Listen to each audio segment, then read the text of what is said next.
Olá pessoal, estou aqui para comentar a respeito dos protestos que têm acontecido no Brasil.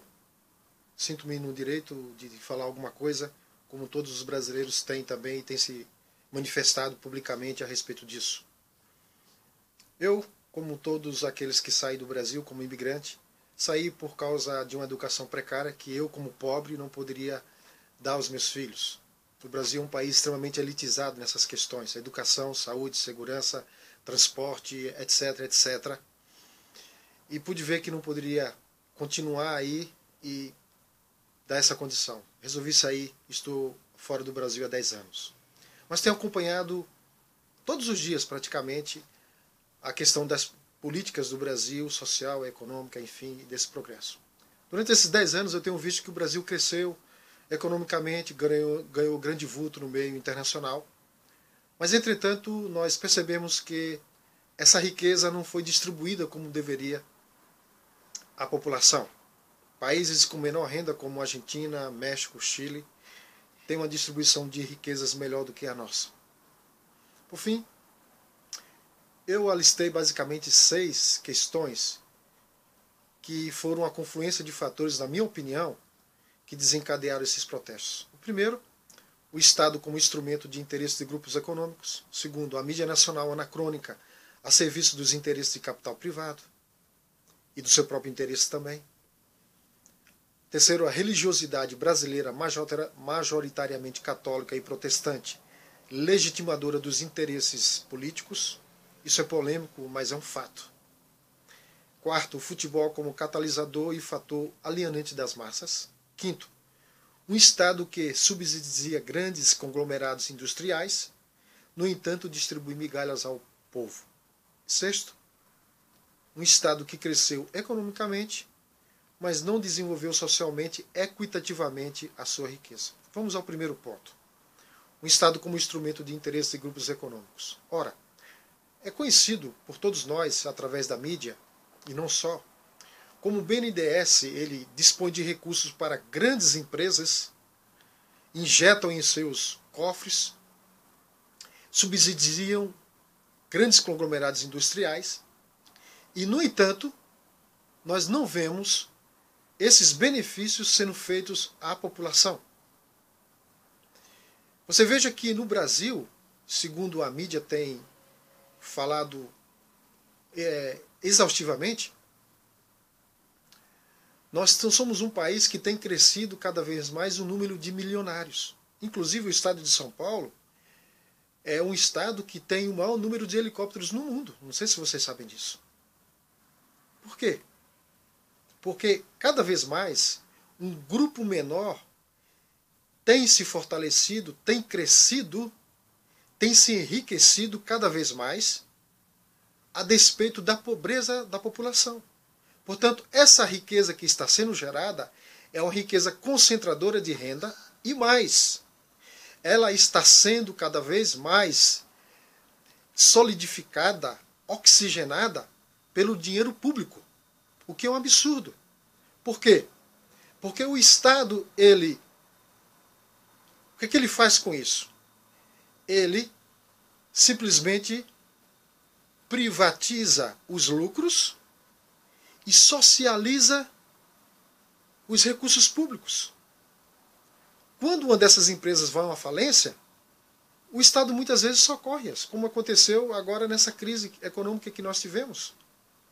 Portanto, é muito fácil hoje ser empresário no Brasil, principalmente um grande empresário. Por quê?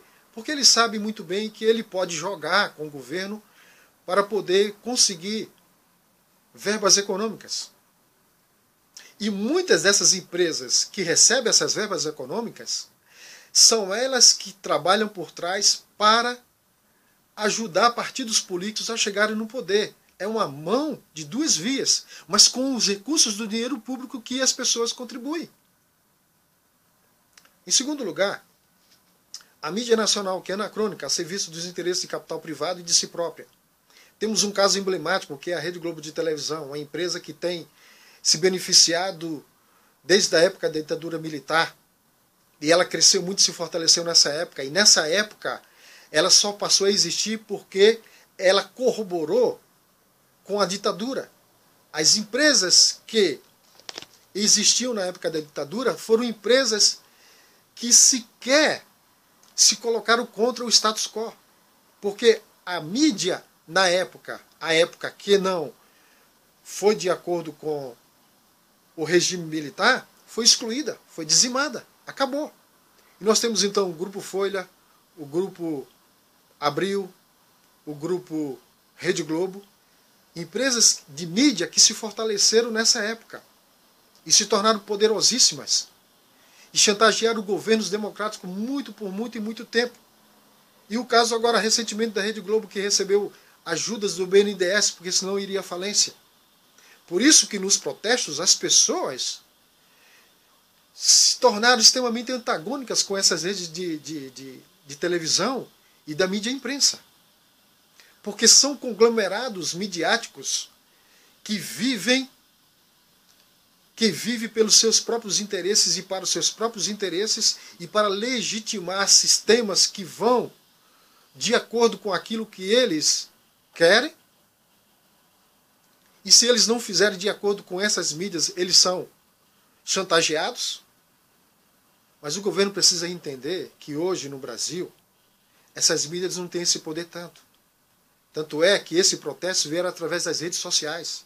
A mídia não teve nenhum controle sobre isso, não terá mais. E não se entende por que um governo se coloca à mercê desses grupos, chantageados por eles, enquanto que quem legitima qualquer governo é o povo. E toda a ação política deve ser voltada para o povo e não para grupos econômicos, empresariais e midiáticos. Portanto, nós precisamos atentar para esses fatos. Em terceiro lugar, essa questão da religiosidade brasileira. O povo brasileiro é um povo extremamente religioso.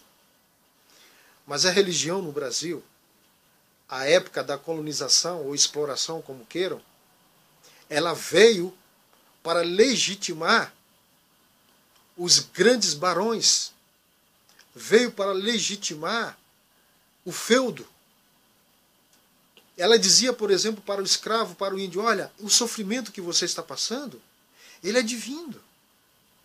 Isso que você está passando, você tem que passar porque é a vontade de Deus para a sua vida. E não apenas isso é uma coisa extremamente simplista.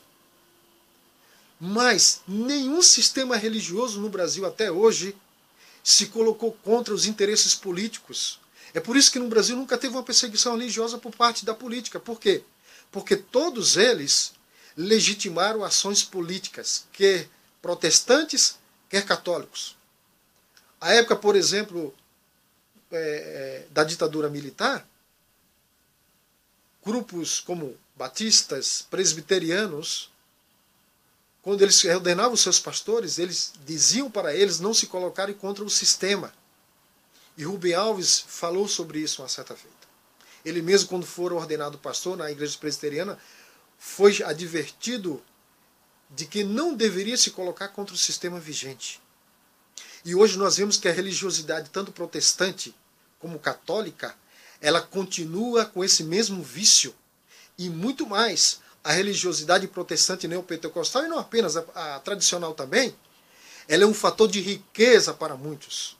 Pastores milionários, outros que vivem das Assembleias de Deus, batistas, presbiterianos, neopentecostais, seja quem for, vivem numa situação de extrema riqueza, principalmente pastores de grandes cidades, presidentes de grandes campos, pastores de grandes igrejas, vivem como se fossem grandes empresários.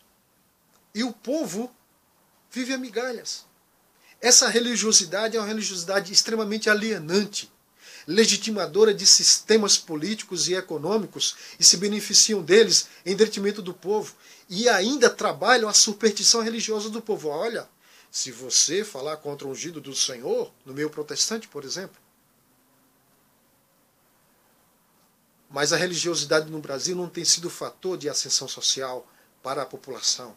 Não tem sido um fator de conquista social. Você não vê protestantes evangélicos protestando contra a violência, contra a questão da educação, da segurança e de outras coisas mais. A única coisa que eles conseguem protestar são contra questões morais. Apenas isso, nada mais. e cada vez mais pastores ricos e milionários, contraproducente ao princípio bíblico de simplicidade. Quarto lugar, o futebol como catalisador e alienante das massas. O futebol foi utilizado na ditadura. O futebol é utilizado na democracia. O futebol foi utilizado e é utilizado cada vez mais por grupos de empresas para poder vender os seus produtos, para poder se enriquecer extremamente. Veja que o que lucram jogadores de futebol, entidades ligadas a ela, grupos empresariais. Veja a FIFA, essa máfia terrível que domina o futebol mundial e que impõe a um país determinadas regras que são extremamente absurdas e o país aceita em detrimento do povo. Constrói-se estados faraônicos com verba pública subsidiada pelo governo. E isso depois não vai ser voltado para o povo, como disse a nossa presidente. Isso é conversa. Não acredite nisso. E enfim, quem vai aos estádios? Veja no estado da Bahia, no jogo Brasil e Itália. A maioria que estava lá não eram pessoas baianas de cor. O estado da Bahia é um estado basicamente de pessoas oriundas de escravos. Mas se você observasse o estádio de futebol, a maioria era branco. Mas o povão mesmo, e o futebol no Brasil é popular. Cadê o povo? Quem estava ali são pessoas com poderes econômicos. Então, o futebol no Brasil, ele é um catalisador extremamente alienante ainda. Só que nessa Copa das Confederações está sabendo se separar, o que é bom. Aquilo que é de fato o espetáculo de futebol, pelo futebol, que é bonito, que é lindo, que nós gostamos, e aquilo que de fato está sendo utilizado pelo sistema para fazer com que o futebol seja um fator de alienação, de esquecimento de problemas, de questões sociais. Veja, o maior jogador de futebol do mundo, Pelé, disse: esqueçam os protestos. Que absurdo, Pelé. Você, que poderia se dizer uma pessoa extremamente politizada, falar um absurdo desse. Você fala assim porque você vive como um rei, de fato. Você não sabe o que é viver na pobreza nem na miséria. Você soube um dia, mas esqueceu, como esqueceu o Ronaldo e outros muitos por aí. Essa é uma realidade. E os grandes cartolas de futebol corrupto, como Ricardo Teixeira, João Avelange e este que está aí também. Gente, futebol não enche barriga de ninguém. Só enche os cofres dos poderosos. Você que alimenta futebol, saiba que você não ganha nada com isso. Pense sobre isso, sobre essas questões. Aqui na Inglaterra tem se falado que o futebol é religião, e de fato é. E o sistema televisivo, o sistema econômico e político se utiliza dele para alienar o povo. Quem impõe futebol no Brasil é a Rede Globo. E ela lucra com isso. É interesse dela. E nada mais. Ela não está pensando em você. Em quinto lugar, um Estado, nós já falamos sobre isso, que subsidia grandes conglomerados empresariais, no entanto distribui migalhas ao povo. Veja a questão, por exemplo, que é tanto debatida aí no Brasil, do Bolsa Escola, etc, essas coisas todas. Aqui na Inglaterra, ninguém fala sobre isso. O Estado, e não só na Inglaterra, os Estados nórdicos, todos eles têm um sistema social, todos eles distribuem a sua riqueza. As pessoas recebem benefício aqui. E daí, qual o problema? A riqueza é para ser distribuída. Qual é o problema disso? Se socorrem-se bancos e grandes empresas e o dinheiro que é feito pelo trabalhador, quando o trabalhador precisa, não pode se utilizar dele, por que não? Agora, o Estado tem feito muito pouco. Ele distribui migalhas, um valor mísero. E mais, ele não ajuda essa pessoa a entrar no mercado de trabalho para que isso não se torne uma coisa viciante. Ele, ao invés de fazer isso, ele apenas alimenta um sistema que é uma migalha, diga-se de passagem, e não ajuda essa pessoa, por exemplo, na questão de um curso, ela entrar num curso profissionalizante e o governo subsidiar isso e ajudá-la para que ela saia dessa situação. E esse é um valor mínimo, não chega a ser 2% do produto interno bruto. E o que se gasta para socorrer empresas é um valor muito maior do que isso. Gente, nosso país, rico, sexta economia mundial, precisa aprender a distribuir a sua riqueza. Precisa aprender a gerar riqueza. Precisa aprender que o rico, ele vive às expensas da pobreza. Quem alimenta a riqueza no Brasil são os pobres. Quem alimenta a riqueza no Brasil são as grandes favelas. Perto de um grande condomínio de luxo, existe uma favela ao lado, para servir aqueles que lá estão. Essa é a realidade. E se nós continuarmos como estamos, nós vamos continuar alimentando essa pobreza, levando as pessoas a um estado cada vez mais falido. Isso é um fator que tem sido discutido no Brasil, mas tem sido discutido de uma forma extremamente perversa. A migalha que o governo distribui ao pobre, a elite contesta de uma forma veemente. No entanto, quando ela precisa, ela sabe fazer cálculos perfeitos e vai lá e consegue. Mas para o pobre, ele é extremamente discutido. É uma situação extremamente perversa. E não é desse governo, aliás. Esse governo de esquerda, de passagem, e fazendo justiça, foi o único governo que conseguiu distribuir muito bem. E aumentar isso. Porque os governos de direita no passado massacraram o povo. E agora não venha o PSDB ou algum outro partido dizer que agora é o governo Dilma que está fazendo. Não é. Isso é um problema histórico no Brasil. Isso é um problema estrutural. Isso é um problema de mentalidade. Isso não é um problema de partido. Isso é um problema de povo, de cultura do nosso povo. E que é uma vergonha nacional. Um europeu, quando sai daqui e vê favelas no Brasil, fica horrorizado que a pobreza é explícita no nosso país. E esses ricos poderosos que vivem às expensas ainda têm coragem de criticar uma miséria que é recebida pelo pobre. Você que é rico devia ter vergonha na sua cara e criticar uma coisa dessa. Porque você vive numa boa e o povo vive na migalha. E, portanto, o protesto tem que acontecer e muito mais a respeito. E, por último, um Estado que cresceu economicamente,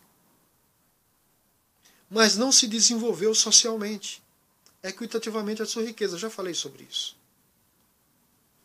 Mas veja, gente, a riqueza do Brasil é de primeiro mundo.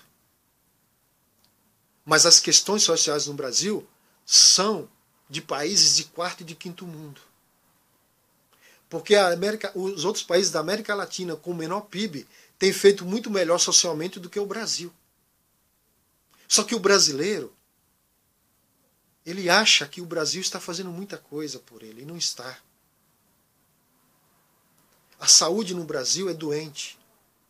Saúde no Brasil é um caso de polícia. As grandes empresas privadas que têm se prevalecido disso e que cobram terrivelmente, coisa que aqui na Inglaterra não tem. Eu, por exemplo, hoje estou recebendo ajuda do governo porque estou doente e tem um sistema de saúde que eu uso ele perfeitamente, não pago nenhum tipo de remédio porque estou numa situação de debilidade agora. Qual é o problema com isso? Trabalho. Tenho um direito. Isso é um direito. Isso não é uma esmola. Não.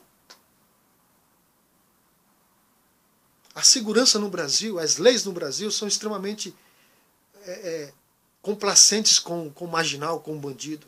E existe grupo de direitos humanos para defender bandidos e marginais, enquanto que pais de famílias morrem e a família fica à mercê sem nenhum apoio.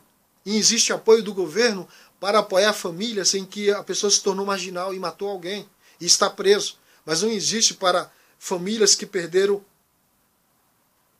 o seu sustentador. Por quê? Leis perversas. E grupo de direitos humanos que estão a serviço do tráfico de drogas, de bandidos e marginais, e leis no Brasil anacrônicas. Aonde nós vamos parar? Que país é que nós estamos? Que país que nós queremos? Que país que nós desejamos? Portanto, parabéns ao povo. É certo que existe vândalos e vai existir sempre aproveitadores, ainda mais no Brasil, um país que tem muitos bandidos soltos, em leis frouxas, e magistrados frouxos e corruptos, e políticos que nem se precisa falar, que dá nojo, que são os mais corruptos do mundo, a política no Brasil é um fator de riqueza. Ninguém no Brasil entra na política por questão ideológica, entra por questão de interesse. Essa é uma realidade. Portanto, o povo acordou. E mais, na minha opinião, esse protesto, se não for feita alguma coisa agora, vai voltar com uma força muito maior e tem que voltar. E tem que se revoltar mesmo, porque é uma situação de revolta. Só quem ganha com isso é uma elite dominante que tem vivido no Brasil à mercê da pobreza do nosso povo. Eu sou um deles. Saí daí por isso. Porque não aguentei mais. Fui um covarde. Não consegui ficar. Mas parabéns ao povo. E de fato, como tem dito muito, verás que um filho teu não foge à luta. É verdade. E tem mais aqui lutar, tem mais aqui fazer. Brasil, um gigante que adormeceu. E que vai ser uma potência no mundo, queira Deus. Muito obrigado, gente. Que Deus abençoe.